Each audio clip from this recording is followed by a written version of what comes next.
जय राधे कृष्णा। प्यारे सज्जनों, आज के वीडियो में जो बात हम कहने जा रहे हैं वो ये है कि भगवान पूजने से नहीं बल्कि मानने से आते हैं। एक व्यक्ति था जो कृष्ण भगवान की बहुत लंबे समय से पूजा कर रहा था, इसलिए कि उसको कोई संतान नहीं था। संतान की इच्छा लेकर वो पूजने लगा भगवान को।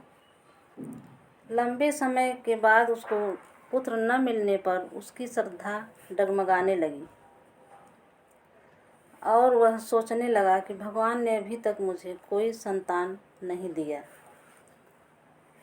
और वह सोचने लगा कि मैं किसी दूसरे भगवान की पूजा करूं। यही विचार करते हुए वह दुर्गा माँ का प्रतिमा लाकर स्थापित कर दिया और पूजने लगा। कृष्ण भगवान की प्रतिमा को ऊपर टांग दिया।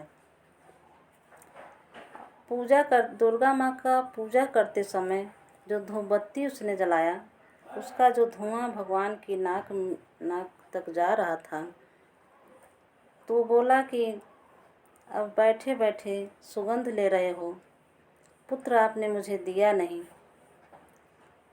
और सुगंध ले रहे हो।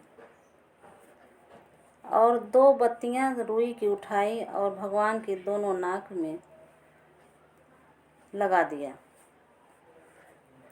उसी समय भगवान प्रकट हो गए। जब भगवान प्रकट हो गए तो वो बोला कि प्रभु, अगर मैं ये जानता कि रुई ठूसने से, नाक में रुई ठूसने से भगवान प्रकट हो जाएंगे तो मैं पहले ही ठूस दिया होता।